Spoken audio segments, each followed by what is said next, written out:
Hi, my name is ShaneidaMonique and welcome. Today we're going to discuss narcissistic hoovering. I'm going to give you the definition of it.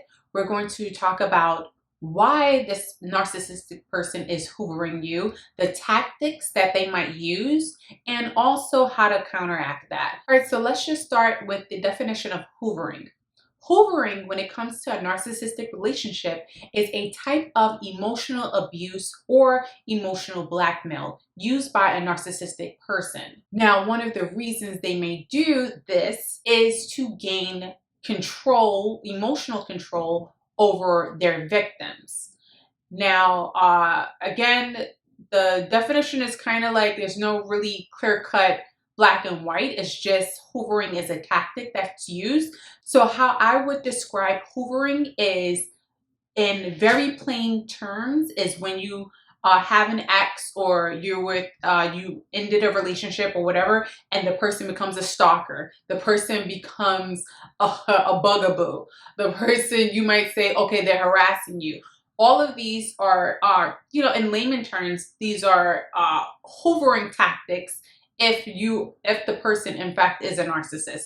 So let's just get into why a narcissistic person may be hoovering you. And this is because they are trying to gain emotional control back over you.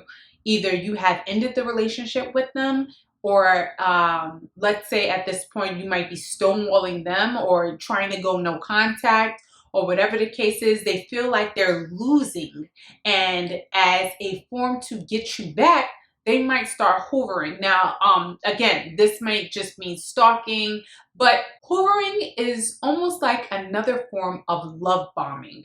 Whereas they come around, they know that you don't want anything to do with them. They know that you're upset, and they're trying to win you back. And by winning you back, they might tell you that everything is going to change. They might tell you that things are going to be different this time around. They might, if you had any boundaries or anything that you wanted them to do, they might tell you, okay, though this time I'm going to do it. And the hoovering process is the same for a narcissistic male or a narcissistic female. Just the way that they hoover might be slightly different, but overall it's the same. So they may try to win you back with just promises that they may change. Meanwhile, a narcissistic person, they ain't changing. Sorry, they're not. All they're trying to do is get you in a vulnerable spot so that you can forgive them, and that they have an opportunity to win you over, love bomb you all over again, just so that they can do the same thing that they were doing before, just so that they can disappoint you or take advantage of you in whatever way. So you have to be mindful of hoovering. Now let's talk about the techniques used by the narcissist in order to hoover their victim. Now for a male, now I'm talking about that if this is a male narcissist and his victim is a female or whatever the case is, but usually with male narcissists, they already know exactly what you want from them. They know exactly what should have been required in the relationship. So let's say they got caught cheating, and now they know that you want a faithful partner. You want to be in a committed relationship. Now they might say to you, okay, I'm ready to commit. I made a mistake. This is not what I want. And they will try to win you over. Now, the funny thing is that you're not really going to know the extreme as to the hoovering when it comes to the narcissistic person, because it depends on the relationship. It's like to say, it depends on how bad they actually want you. How good of a supply you were to them will in fact be the same amount of intensity of the hoovering. Now, when it comes to a female narcissist, let's say the female narcissist dealing with a male, her hoovering might look a little bit different. So her hoovering would be mostly emotional manipulation. So whereas you had a male narcissist that he was, basically telling the girl, okay, I'm gonna be faithful to you. I'm gonna give you whatever you want. I'm gonna buy you whatever you want. And then when it comes to a female narcissist, her hoovering might look like, oh, why you don't want me anymore? You're hurting me. You're breaking my heart. I want you back. I love you so much. Her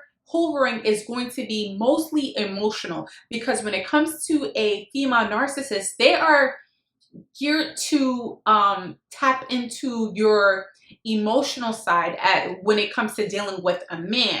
You know, wherever you might feel vulnerable at, wherever there's a soft spot, that's what she's going to tap into. Okay, another tactic that would be used when it comes to the narcissist, and I'm gonna stop saying hoovering, because I want you to understand that it's basically winning you back. It's love bombing to the second degree.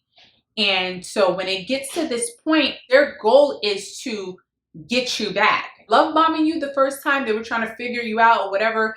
At this phase, they already know you. They already know your quirks. They already know what upsets you. They kind of have an understanding with you. So when it comes to the second phase, something else might be like texting you all the time, calling your phone. Usually when it comes to a male narcissist doing this with a female victim, he will call you all the time. He will call you all day. He will call you all night. He will just continuously call you, leave you messages, and trying to get a hold of you, trying to get some type of contact with you. Now, for a woman, she does it. Matter of fact, I'm not even gonna say she doesn't, because women do this as well. But I feel like with a man, it's more intense, because women are a little bit more vulnerable. Like they'll think that he's calling because something is legit wrong, and meanwhile it's like nothing's wrong with you. He's just stalking you. You know, and the same for a woman. She's calling you all day, all night, and yeah, she's basically turned herself into a stalker. But also too, you have to keep in mind that don't find this attractive. They don't think that the amount of pursuit that they're giving at this point is attractive. Don't think that just because they're calling you every single day, night and day, 24 hours a day, leaving you messages, voicemails, crying, leaving you long text messages, trying to video chat with you, trying to reach you on Instagram, making little sad Instagram posts talking about how much they miss you or whatever. Do not for a second think that it is because they truly miss you that much. They don't. It's a ploy. It's a grand play that they're putting on.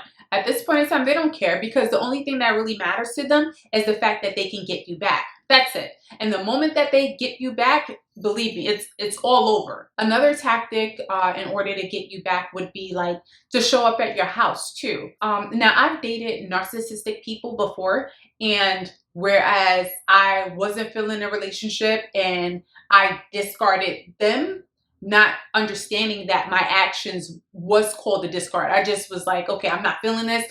I don't know what's going on. I'm getting red flags. You're out of here. I'm not talking to you anymore.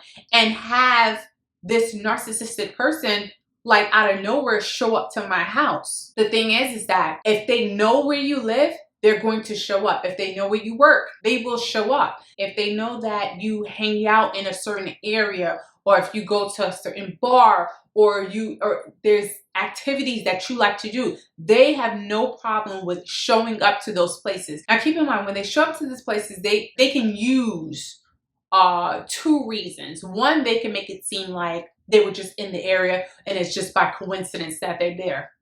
No. The second way is just because they know that you're there, and they have no shame in trying to reach you or talk to you or show up at your house, or, you know, whatever the case is. Like there's no shame in them trying to win you back. The actual hoovering can last for I don't think that there's a set time that I can say that a hoovering will last, you know, 2 weeks or a few months or whatever the case is. It's going to last as long as they have interest in you, some type of interest in you. Now, they can stop hoovering for a period of time because they found new supply, or, you know, other new victims or whatever the case is, and stop hoovering, but most likely they'll go back to hoovering if you were like a really good supply to them. All right. Also, what they'll do is they'll use other tactics to gain your interest. They'll use other things to make sure that they still have a hold on you emotionally. So another tactic would be, as far as hoovering goes, is They will use the children as a way to hoover you.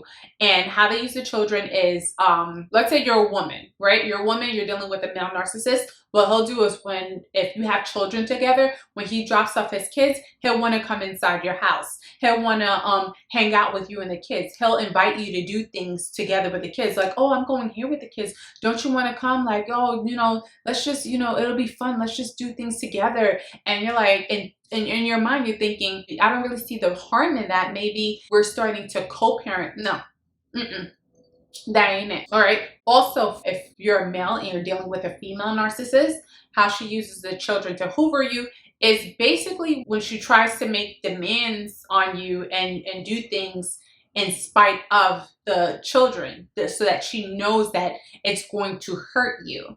That's another part of it. When it comes to like female narcissists though, they're so cunning. I get a male narcissist or whatever, and I could kind of pinpoint and see his motives or whatever, but female narcissists are more covert and cunning, simply because a lot of what they do is based upon emotions. So if they feel emotionally slighted, then it can wake up like a freaking super demon inside of them, and it's like it's no telling what they're actually capable of. All right, so I think when it comes to co-parenting with a narcissist, I'm going to do a separate video on that. So make sure that you subscribe to my channel. Okay, I give videos geared towards giving you helpful tips on how to navigate through life and relationships. So yeah, make sure that you subscribe, make sure you give this video a thumbs up, and also leave me a comment too. Let me know what your experiences are when it comes to the narcissist, when it comes to hoovering or relationships, because I know that sometimes when I have conversations, a lot of people are unaware of the tactics used when it comes to narcissistic relationships.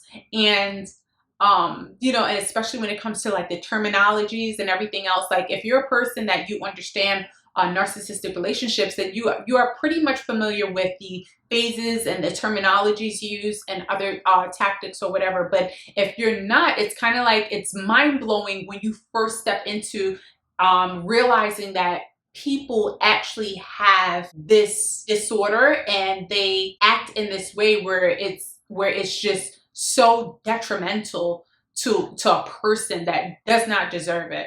All right, so yeah, so let's get back into the hoovering with the narcissist. Okay, now when it comes to the end game of the hoovering, right? When it comes to the narcissist actually hoovering you, you have to put up a stone wall and make sure that the narcissist is not able to penetrate that wall for whatever reason. So when they want to start calling, you block them. If you decided that you're doing no contact or whatever, and the narcissist is continuously stalking you and calling you and showing up to your house, you have to go the extra step. You have to block them. If you need a restraining order, then you do that. But that's up to you and up to your level of comfortability and how you feel. Don't think that this hoovering tactic, them calling you, them being a bugaboo, is attractive, okay? And I think that sometimes we get it confused in our minds that because a person is like showing that they will take the stars and the moon out of the sky and hand it to you on a plate, that means that this person has changed. They have not. And most likely narcissistic people, they're not going to change. It has to be something like really, really detrimental that happens to them to actually force them to change. Okay, so just have the idea in your mind that when they're calling you, they really don't want you. It's not really you that they want. They want the supply that you give them. They want the validation that you give them. They want that emotional control over you. They want to be able to pull on your heartstrings, and you cannot allow that, especially if you gotten to the point where at this point you've either discarded them, or you've broken up with a narcissist and you've kind of walked away and you're gaining your self-control back, you're gaining your clarity, your self-love and everything, you're working on yourself, and now here they go waltzing and talking about how great you look and how much they miss you. No, I don't think so. We're not falling for it, honey. We're not. You have to have that attitude, and it has to be concrete. I speak to I speak to a lot of guys who when I talk about hoovering and techniques used, they get sucked back into this relationship, especially when it comes to dealing with a narcissistic female. And mostly it's because of the sex that she offers them. It's because of the emotional kind of connection or security that she gives for that moment. You know, because I mean, at the end of the day, everybody wants love, they want respect, and you know, and sometimes you're willing to sacrifice the no contact just so that you can have a moment where you feel loved again, just so that you can have a moment where you can let your guard down, where you can be free, where you can be satisfied. And you know, those moments, you know that those moments are not going to last. The narcissist knows that those moments are not going to last. And every time that you're doing that, every time that you're getting involved with this narcissistic person, you're basically heading reset when it comes to your ability to heal yourself and get over this person. So I would suggest that you don't hit reset. You keep on moving forward. You understand what is it about you that attracted this narcissistic person. How are they able to put their hooks into you? And you fix that, you heal that. And you realize that there's somebody in the world that's going to treat you with love and respect. And this is just a moment in time, nothing more. And you'll get through this. I think that you know, with dealing with narcissistic people, I understand when it comes to the love bombing phase, it's so intense. It's so satisfying because of all the endorphins and other chemicals that our body releases when we're with that person. But at the end of the day, it's like you have to remember the sad parts of it. You have to remember that that moment it's a fleeting moment. All right, it's a moment of instant gratification, and a narcissist is trying to sell you all the instant gratification they can in order to just have you hooked. If you've experienced hoovering when it comes to your narcissist, and tell me, you know, let me know the things that you actually did to stop the hoovering. Let me know the tactics that you in place in order to stop the narcissist from hoovering. Also, I want to also give you this, because boundaries are extremely important. I talk about boundaries all the time, and one of the things is that you have to realize that you have to enforce your boundaries. Enforcing your boundaries is going to eliminate some of that hoovering. It's going to eliminate some of that bugaboo that they got in them. And enforcing your boundaries meaning that, like, if you're not picking up the phone after 11 o'clock, if you don't want to receive phone calls 2 or 3 o'clock in the morning, hey, don't call me at 2 or 3 o'clock in the morning, period. That's a boundary. Don't show up to my house unannounced. This is not your weekend for the kids. I don't care. Don't show up. Like, when it comes to you dealing with this narcissistic person, you're going to have to gain the strength to deal with them, because when it comes to their level of persistence, it's almost like they should take that persistence that they have and apply it to like their life when it comes to like goals and careers and being a good person, and like, you know what I'm saying? They're using all this persistence to ruin your life. Meanwhile, they should just build their own life, and that way they don't have to lie as much as they do. But that's neither here nor there. Yeah. All right. So again, don't forget to like this video and share it if you found that it was helpful. And I will chat with you soon. Thank you for watching. Bye.